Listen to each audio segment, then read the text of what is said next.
Mambo mekubwa, bampani ya mulu mambo mekubwa. Wasala TV #1. Beto nyoso beto landa Wasala TV. TV mosi ya bien. Bansangu ya bien, mambo nyoso ya bien. Wasala TV #1. C'est de la part de Chimita El Diego Enrico Salvatore.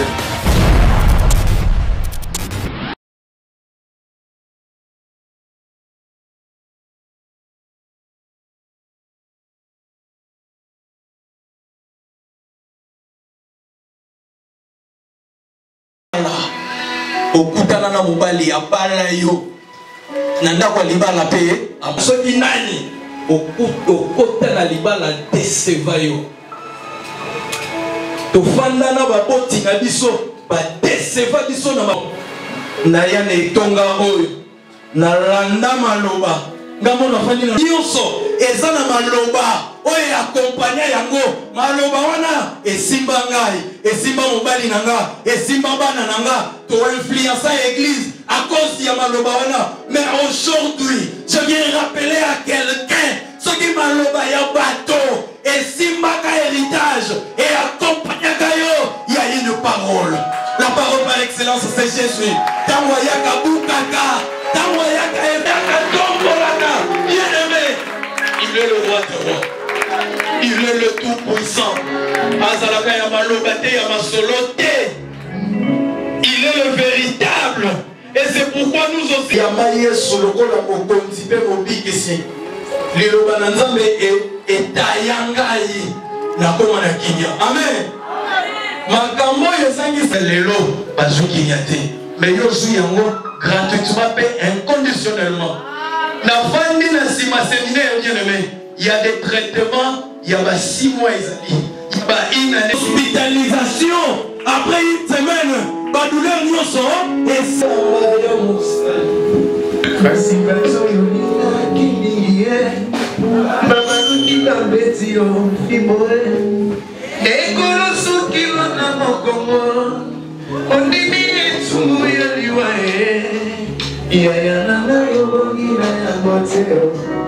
eza alena meritaki paseo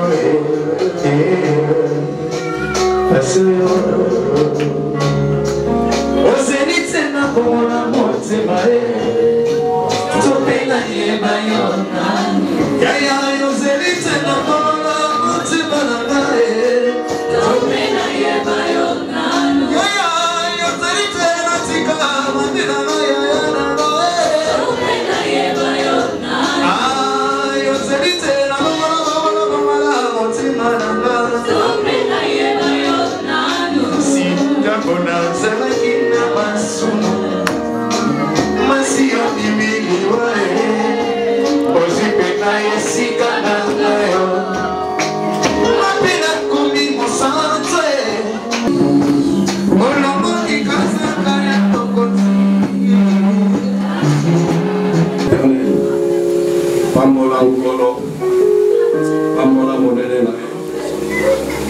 glorifie le Seigneur. Il n'y a que Jésus qui est le roi des rois. Glorifie le Seigneur. Il n'y a que Jésus qui peut te venir en aide. Glorifie le Seigneur. Il n'y a que Jésus qui peut te délivrer. Le seul qui est capable de transformer ta vie et te donner la solution. L'homme de Galilée, le ressuscité du tombeau, celui qui est assis sur le trône, adoré par les anges, glorifié par le reste. Il est digne de recevoir la gloire et la salvation. Ce matin, il est digne. Il est digne que toutes les voix s'élèvent. Amen. Comme tu es compté parmi les vivants, que tous ceux qui respirent louent l'Éternel. Amen, amen, amen. Adore l'Éternel. Exalte l'Éternel. Yes. Glorifie l'Éternel. Jésus. Kokosala bolamu na Nzambe te. Yo moto ozali na pema na tongo na lelo. Yo moto ozili bakoya kopusana na esika oyo. Tatola bolingo na Nzambe likolo na yo. Na kombo na Yesu Kristo. Tobombeli bongo. Seigneur mon Dieu, mon roi. Jésus. Je viens auprès de toi ce matin. Tu m'as amené en Seigneur. Zambo atonda molingo obikisaka mpona ekolo te obikisaka mpona elongi te obikisaka mpona niveau d'étude obikisaka mpona misolo te qui sauve par l'amour les sauveurs de l'humanité qui attaque toi qui mérites le esika bazokumbamela yo otika nkembo wana oyo osala lebulusu tobengama na baijete mobele nyonso mais lelo toza transformé et nous sommes dans toute ta gloire nous étions loués de toi lelo ebisa biso pembeni na yo na nzela mosala osala nani akokaki kolela ebulusu Jésus Zamba pambola tofandi amen yango comme thème te mais kosilisa yango comme premier des séminaires otofongoli ya monde devini tozali kolobela mokristo nyonso oyo azali koya koyangana na biso tozali koloba quel que soit bisika outa quel que soit famille outa nzambe azabongolela yo makambo alors ntango tozali koya l'église ezali vi na biso etombwamo totala bolamu ebima na bana oyo tobota bana oyo tobota balonga bakoma bato po ete kimpaka na biso bana wana nde bakosuporte yango la montée divine seke ndenge nga na ye awa na ye te mpo banoko batata mwasi basila seke ntango toye ekosila ndenge nini nde bisika tozali kofonga koloba ke nayebi bisika batya yo te mais il y a une possibilité nzambe ya lola apikola yo bisika batya yo anongola yo na se ya mai na boloko songolo anatisa yo abimisa yo na molili yo mpe oyo babandaki komona te omona na lelo c'est encore possible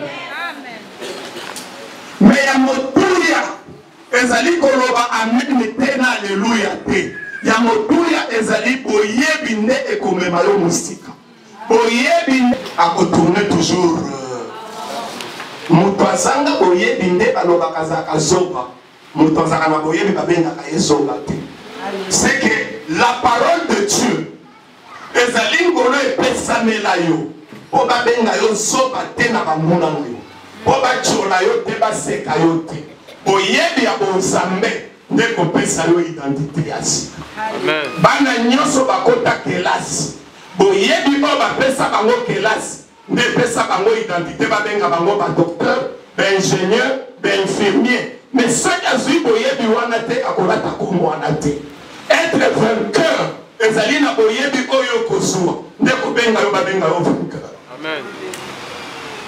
biso nyonso tozali na bamabota bisika touta libota na nzela na bango na singa na bango na bitumba na bango na mikakata na bango mais quel que soit libota ntango biso nyonso toyepa na nkolo nzela ezali moko mibale te tomona bolamu tomona esengo mpe tokota na bomoi alors na mayemaso nalobaki na poso nazali kolinga kokangisa yango na maloba moke tozali na Ézéchiel 18 verset 2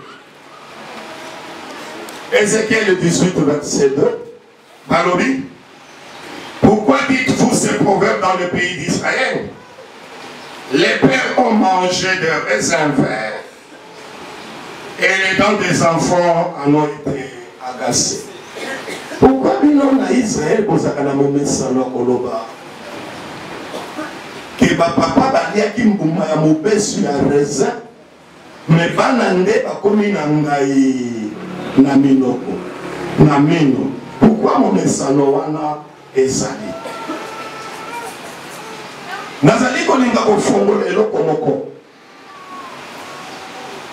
mutu nyonso ndenge afandi awa makila ezali kati na yo ezali na bisika euta na papa na yo na mama na yo ya papa pe euta na papa c'est ce qu'on appelle la lignée du sang makila wana soki ne bandeli ezalaki na diabète et qu'on a kosuka diabète tina bakitani c'est ce qu'on appelle les maladies héréditaires soki ezalaki na ufa bana ekoya kolanda ti na bana bakolanda soki ezalaki na bikrakeli mabe ezali kolanda ti na bana wana seke ndenge ofandi ya motuya esengeli omituna nabotami naza na pema nzambe azwa lokumu me nini ezali ya mabe na yamba na bokoko na ngai oyo ekobundisa ngai lobi nakoma motu te nalonga te onga nakanisaka nasimba ngo te nini oyo batia deja lokola ndelo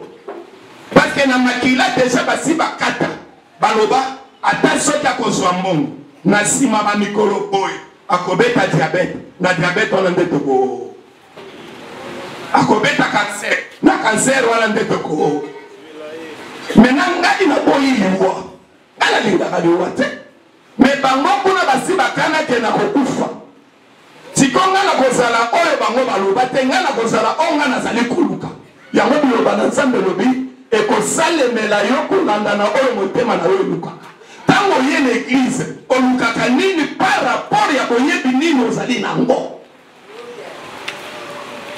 olukaka nini nini etelemeli yo mpo olobake oyo yango te oyo nde nalukaka oyo yango te oyo nde ezengeli ekokisama me soki oyebi oyo ezali na yo te okoyeba ndenge nini oyo yo ezengeli oluka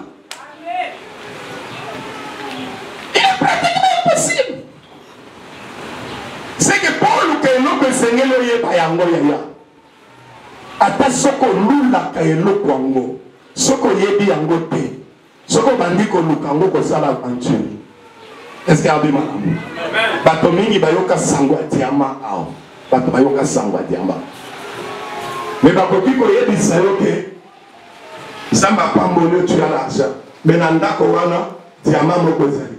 Yaya lokolo yebi diama te. Okoleka yango okuta na ngo mabanga mususu diama ezaka na spécialité te mingi balakisaka diama ndenge libanga moko ezali kongala ondere ezali kopesa éclat non badiama nyonso ebimisaka ndenge wana te c'est que tu peux avoir le diamant mais ozali kolala nzala ozangi mbongo mais le diamant est avec toi tu peux avoir Jésus qui est au-dessus de tout diamant mais tu es en train de souffrir tu peux avoir Jésus qui est au-dessus de toutes les solutions mais tu es en train de pleurer, de t'inquiéter. Or, nous avec Jésus, nous faisons des espoirs. Nous avec Jésus, nous réussirons. Nous avec Jésus, nous avancerons. Nous avec Jésus, nous vivrons la grâce et la gloire. Et que les promesses de Dieu aussi, parce que nous sommes à cause de Jésus.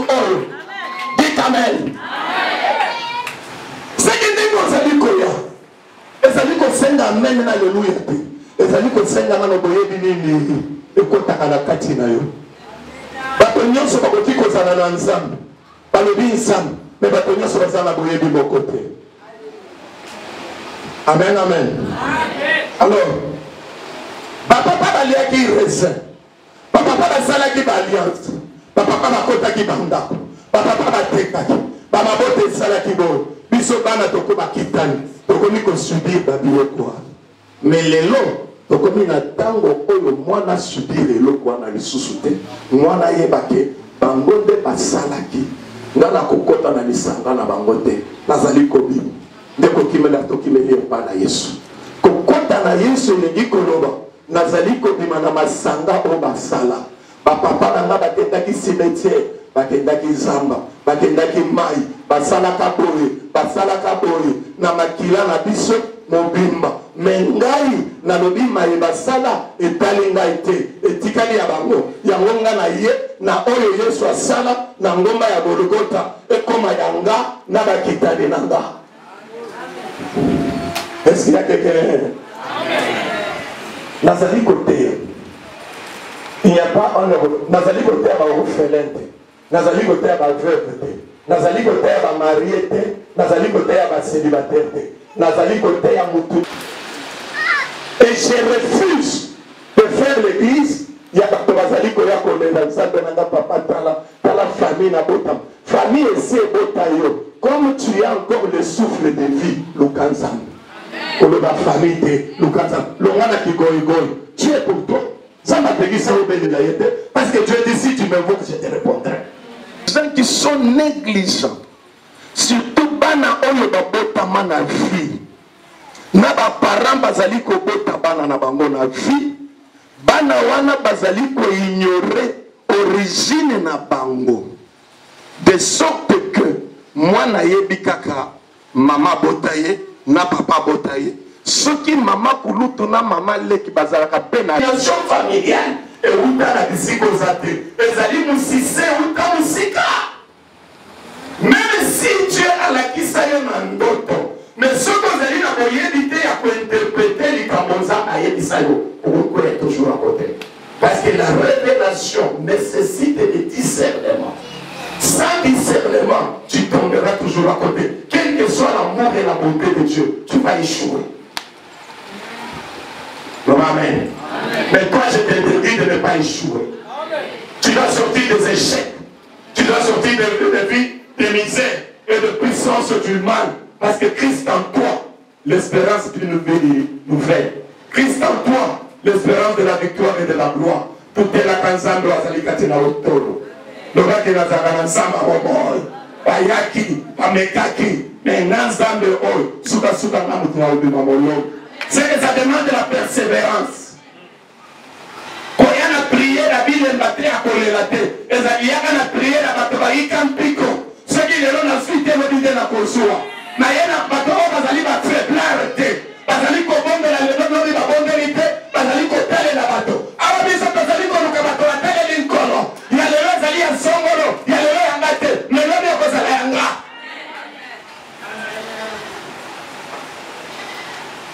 Ça, c'est l'intelligence que l'homme doit avoir pour chercher Dieu. Quand il y a un peu maman dans la yakate, quand il y a un peu papa dans la yakate, yaka, parce que dans le ciment, dans le soko kufile l'homme n'a pas besoin. Par contre, la question là, papa n'a pas kufa pour pas s'ambisser. Par contre, le mazela, maman n'a pas. Les saluts est individuel. Tu viens ici pourquoi? Et dans la biloko nyonso, balobi, bana. C'est que dans l'éclairage, c'est que Banande Bazaliko subit les conséquences de la Makambo au Basala sans que Bango va participer. Et dans la Makambo Nyonso Bango Basala, il y a toujours trois choses. Dans tout ce qui nous combat, tout ce qui nous bloque, tout ce qui nous empêche d'aller de l'avant, c'est l'œuvre des ténèbres. Mais sala molili nyos tango ba koti na kati nango ezali na bileko misato oyo sengeli oyeba ko bunda nango ko dima nango na misala nyos oyo ba koko basala ezana na zam ezana ondoki ezana mai esenga kala biloko misato eloko nyos ya yango ba koki ko sala eloko te sanke ba bibisa maloba likolo eloko ezana bondanga ezala kisi ya ndenge nini ezala makambo nyonso moto nyonso azalaka na maloba bimisa maloba wana nde porte d'entrée oyo epesaka nzela bakota ntina bakitani bakolanda parce que maloba bimisaki wana nde epesameli mena bato oyo abimiseli maloba balanda yango Matthieu 12 36-37 en version sous 35-36. Alors, tu seras jugé de toute parole qui sortira de ta bouche. C'est que les loups ne peuvent pas comme samba, pas comme soyez tout. Namaloba oye ba koko babimisaka, babimeselaka monani, pe bayebisaka ye nini, et o bayebisaka ye, bapesaki invitation. Aya na vie ya banani, ya biso na bakitane na biso.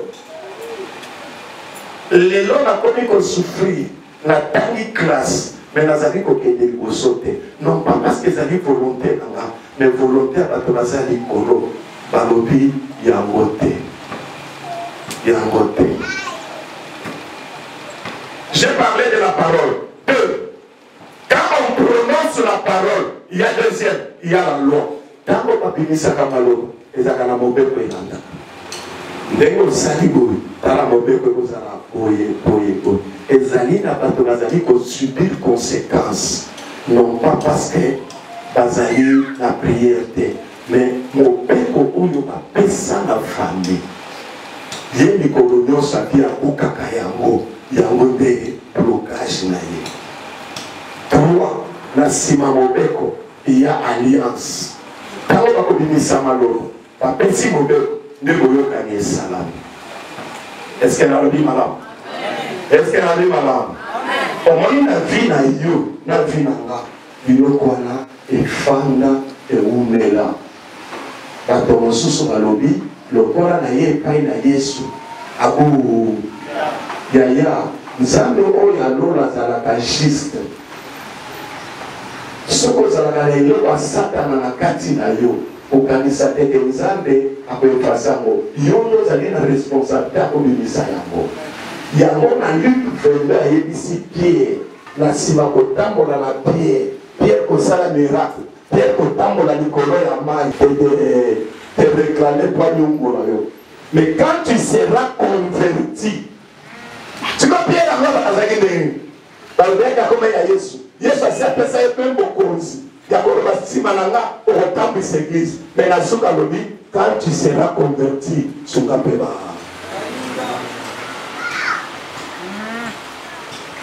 C'est comme ça qu'il y a des gens qui viennent dans l'église, à Kalisi qui église, ils allaient pasteur Ndako Memele Mukumba.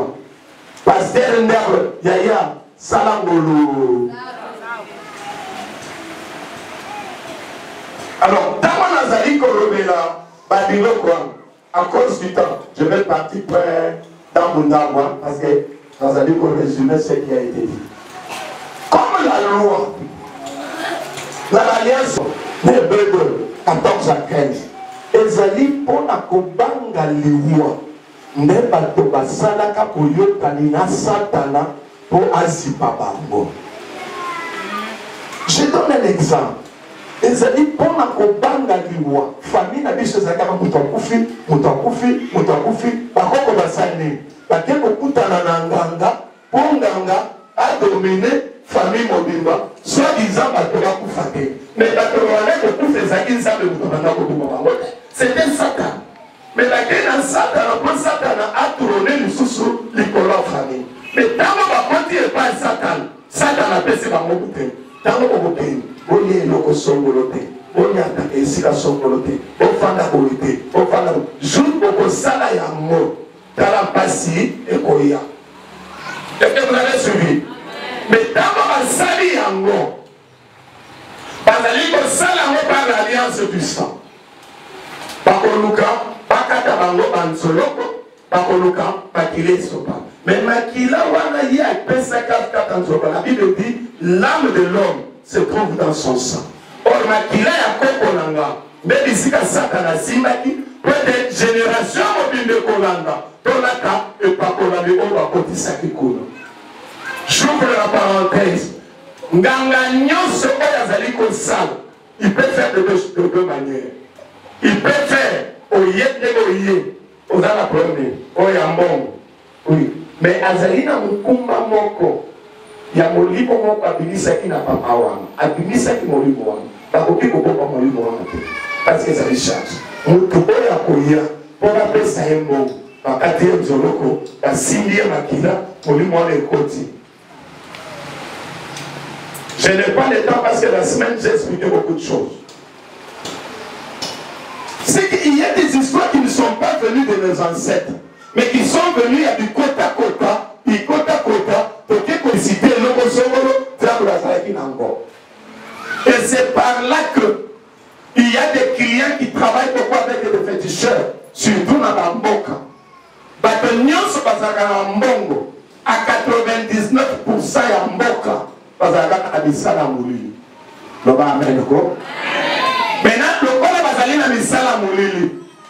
Ba travaillaka en complicité na bato nyonso mboka. Et bandanga nyonso. De sorte que moto nyonso okende na bonganga. Ni o makile tangaka. Ni moto ebetaka. Ni esala boye. Tango kosalisa ye, okotisa ye molimo ya bobola, po moko te na mboka alekanga. Bango nyonso bazana senanga. C'est comme ça que vous trouvez la fille du village, une vie misérable. Une vie insupportable, une vie ceci. Pourquoi? Parce qu'il y a une loi établie par une alliance faite. Bisika nyoso kenda kawana. De bisika ou fait côté. lelo nzambe alola sunga yo obima na biloko nini obema ya mboka na yo nini basala nini bakotisa nini bafandisa ntango nazali koteya mboka atravaillaka kaka na nzambe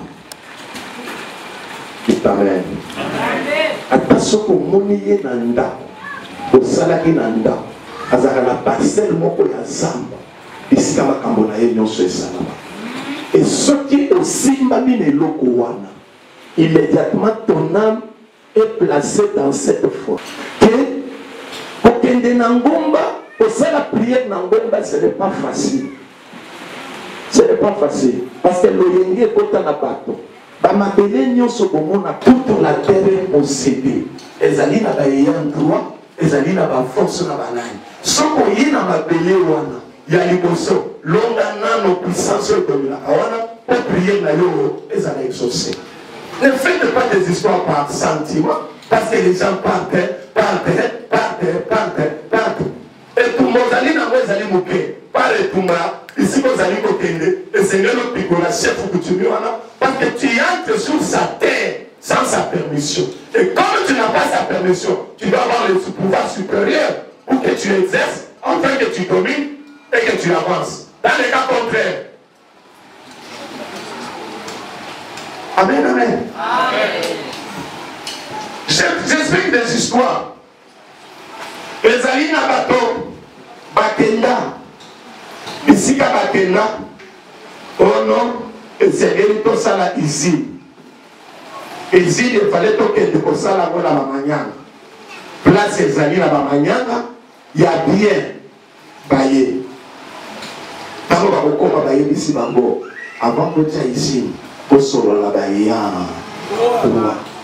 bapermettre bino nde kotia soki boyelaki yange kotia usine wana ekobetiza usine wana ekobeba maintenant soki osololi na bayeya droit bayebisi yo ke ezali na badroit ifale opesa. Et dans cette histoire les forces de ténèbres il y a l'alliance nyonso ya mboka et ça là que bato va se retrouver là ensemble. C'est comme ça que les gens qui ont la capacité de marcher là ensemble yaya bakoyebisa zamba nyonso ezaka zamba kokota te bakoyebisa zamba nyonso ata soki okuti nyama koboma te zamba nyonso ata soki osaki parce que zamba oyo omoni zamba wana soki bafongoli yo miso tu trouveras qu'il y a des vies humaines qui sont bloquées dans cette forêt, dans cette brousse là-bas. Par exemple, bato nyonso bakendaka kosala na nganga et babetiza alobi bakoma liboma moto akomaka liboma nde on prend son âme on place ça dans une forêt. Cette âme se trouve dans une forêt, dans une brousse, il ne parvient pas à se retrouver par où sortir et il commence à tournoyer là-bas et c'est comme ça que vous appelez Kazali Bomo.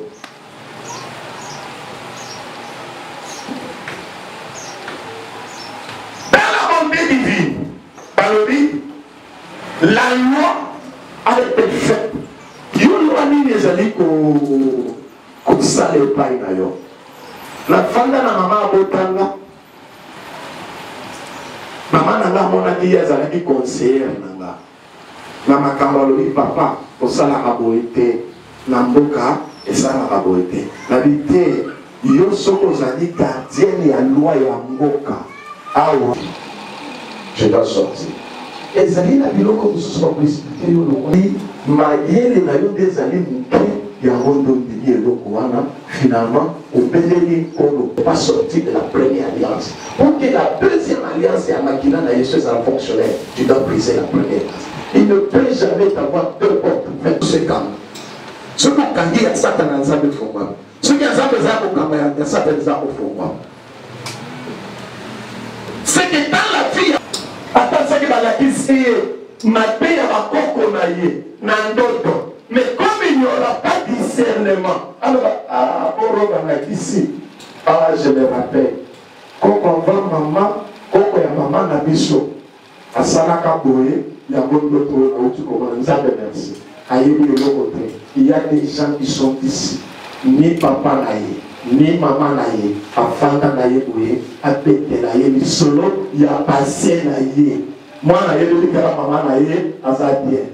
Je dis que maman naïe, babenga naïe la mboka, à côté de l'ibala ya bato, babeta ye, baolona ye, balakela ye mabe, ndeko ya kofanda na mboka bato lisusu. Na mboka na naïe kozwa libala. Mais maloba, na mboka wana, yango ligome nyoko na balobi maman papa baliaki raisin bana bakomi kofuta papa. Si tu es l'un de ces enfants ici, décide de sortir. Tu dois prendre la responsabilité pour sortir. Dans la loi, il y a aussi le problème de maternité dans le code communautaire. Les alliés n'ont pas akendaki kokutana na songolo na nganga songolo na biloko songolo bakotisa lelo nde kosala fami mwana bakotana wana yo nde mokitalela ye mwana wana ezalaki rencontre ya papa na mama te ezalaki ya misala molimo sikosi mokotami na moto ya molili koma yo kozala pole na mituni nano nzambe bapasi oyo ezalaki kaka normal bien balobi tanaka mpe origine na yo ozalaka ya nani mpo oyeba kokoma ya nani. Est-ce que vous comprenez? L'unique chose qui peut effacer les conséquences, c'est confesser et tu recevras miséricorde. Mais pour que tu confesses, tu dois connaître. Et si tu ne connais pas, tu vas potentiellement que tout le monde va éviter. Papa, oh Yesu limbisa ngai. Non, parce que la kabolimbisi na aventure te. Bolimbisi c'est la sujet à motem. Mutu oya kosenga bolimbisi. Il doit sentir que likambo wana ezali mabe. No banga ina sala ngo. Mais mutu onga na salela likambo ngo. Ezokisa ye, ezangisa ye kinyo. Maintenant na kosenga bolimbisi pourquoi? On a luka kimia na ye, otozongana, kwete nzambe akoka koyalolanga. Oluka bolimbisi te pona yo, oluka bolimbisi pona mutu ezokisa. Soki azali mutu ya nzoto, ou bien nzambe. C'est comme ça qu'on demande de confession. Mais quand tu es spécialiste dans la confession, allez, Pisaka Kalikapongo ici là. On n'a jamais demandé confession les romans. Les Pisaka Kalikapongo ici là. Ni Nyango, si pas Nyango, et c'est la kaka. Yaya. La confession, c'est s'humilier.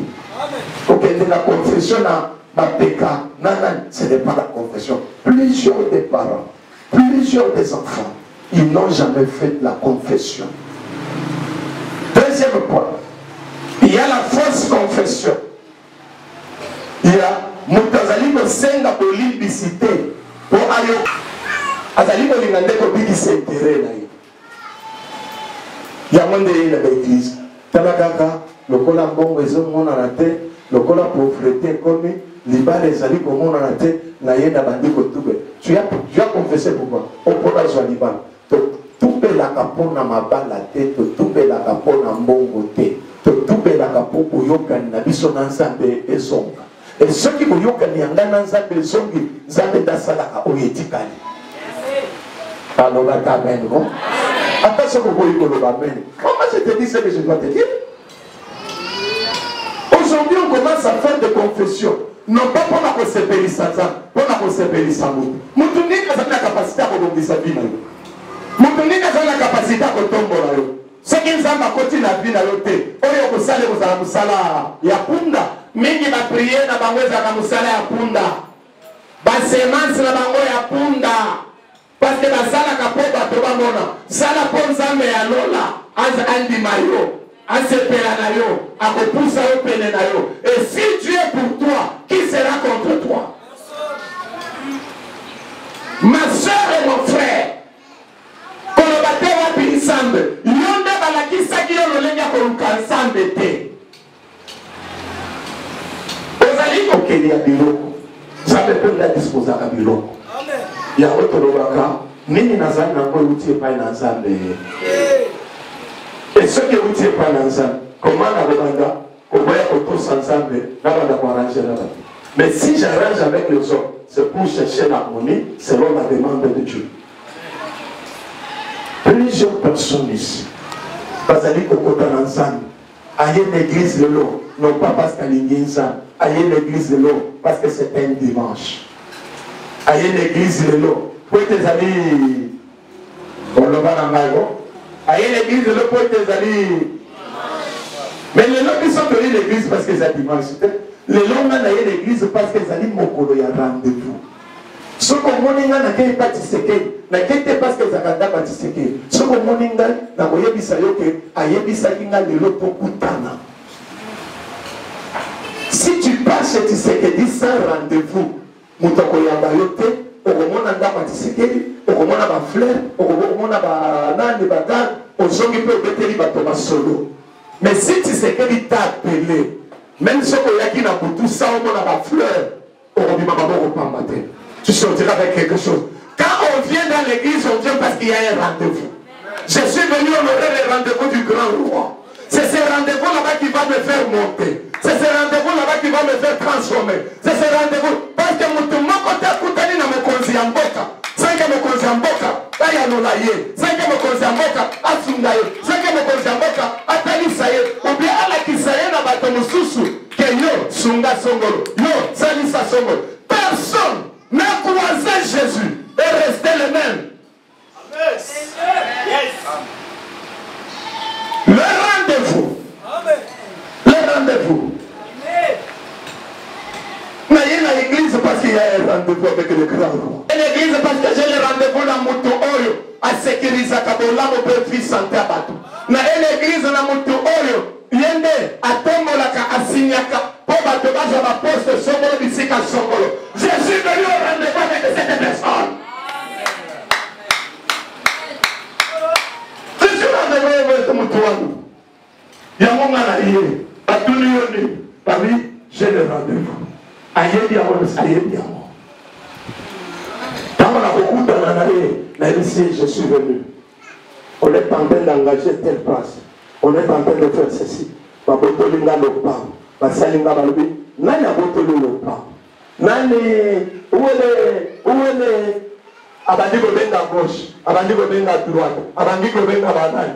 En continent likama. Batoya dengi, c'est ce que nous appelons des compagnons de la destinée. L'unique qui peut te donner le véritable compagnon de la destinée. Quand la tchaki moutou songolo pembe na yo, poignon kolayote, poizaki sayo kinyate, poignon lisayote, mais dans zela na ye ozwa lisungi. C'est comme ça que nous avons des compagnons là. Et chaque femme, chaque mari, ceux qui disent pas là on les allait encore, c'est que moi qu'on a deux allés compagnon à destinée moninga.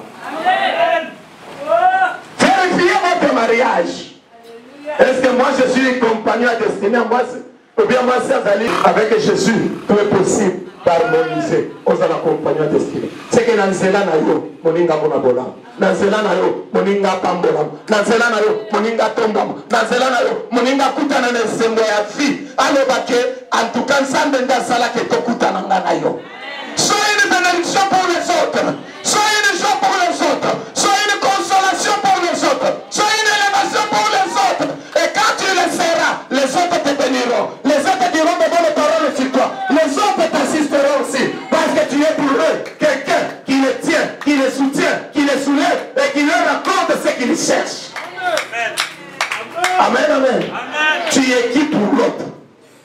Ozali nani pona masi ozali pembeni. Ozali nani pona bana ozali na bango. Ngai na kola na yebake papa na biso angaki abota biso kaka abota biso. Mais azalaki nani pona biso. Alobi papa oyo abota. Merci maman. Papa oyo abota. Esila. Yanga. Ngai bana na nga bazala ndenge wana te. Il fallait bana na nga baloba ke tozalaki na conseiller. Tozalaki na éducateur. Tozalaki na soutien. Tozalaki na nyonso. Un papa qui joue le rôle, nyonso pas ya mal. Une maman qui joue le rôle, nyonso pas mal. Tozali bantaba bamboite au petit moi. C'est ça la force. Il y a bato mingi bazali na kati ya zamba. À cause des puissances de ténèbres, d'envoûtement et des esprits d'impurs, parole nyonso d'esprit na bango bazali na zamba. Ils sont incapables d'éduquer leurs enfants parce que dans zamba on fait sa éducation que nyonso bota na dans zamba de briller. Gana zana zamba te. soki lelo nazalaki na zamba Yesu alola nazali nyama te azongisa munga moto e moto nani mazamba bafanda na kati ya bato nyama azalaka na posa lisungi ya banyama te mais moto azalaka na posa lisungi ya bato. Mais si on t'a isolé, si on t'a placé dans une forêt, qui viendra t'aider là-bas? Qui viendra te secourir là-bas? Il y a un sambe là-bas. Attends, tu vas organiser la caillotte. Au sambe là-bas, on prophétise à cas. On est en train d'engager à la banque, non? On doit faire des banque. Mais tant que vous faites un bon salut complètement, il dit ok. La banque frère, la banque va aller engager personne à la participé. Quand on va aussi les soldats, surtout et la banque il y a le frère pour se voir. Pourquoi il y a un peu de ça dans le caca, la musique à Mola, on a un tel gozali. Pourquoi la musique à Mola, il fallait battre un moment, il y a un combo. On t'a placé parmi les morts. Réveille-toi, sors de la forêt. Entre parmi les femmes et les hommes vont se souvenir de toi. Puis quand il y a, par le son, parce que comme il faut canaliser là. Oh, canaliser là.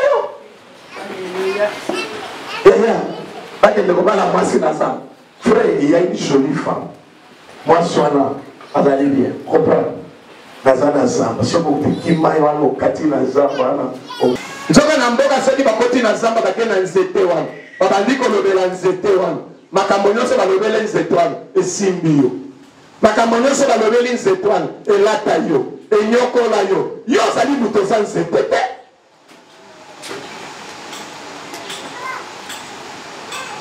Aujourd'hui, prends la décision. Naïba te, mais vie n'a pas côté kalandengo en te. Vie n'a pas été changé. Ukolo Yesu yomana nanzambe. Yone mitema ya basante talelaka. Yemba nzembo ano yebi yango. Amalani. Yabana ozali moto yemba ngo pona yo yemba ngo pona batote sosela likambo wana ezali yo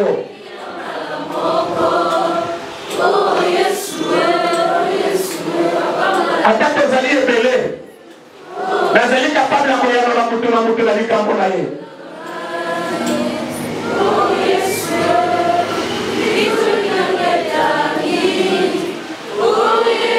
Papa ko sepela te parce que za na pema. Mais pema ale pekele na na ko sinesemo. Na botomwa na bolongi. Parce que batama bema pe bazali na pema. Ko sala mutali ko mate. Parce que bazali na pema. Atana yedi si moto. Mona ezali. Alili lokola yoane na Patmos. Nanya ngika anola ba pasi oyo. Nadeli na miso Yesu mwana Nzambe motema nanga mingi nayebi ozali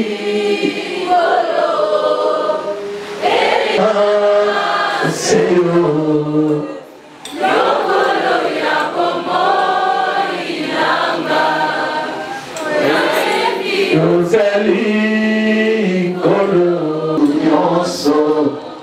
Motema epona seyo inanga uesaka ngai kasi na motema mekulusu obebi yango Yesu mwana Nzambe pikola mosisa oyo nyonso Elelisa gangai zala papa.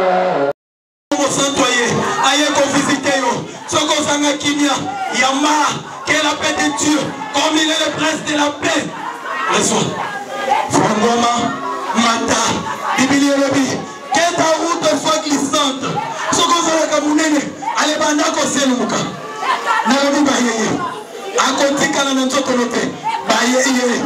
Baye amatadima baye amatadima Jésus pour le feu Rachel Jésus encore Bible Robi tout arbre que mon père n'a pas semé sera déraciné.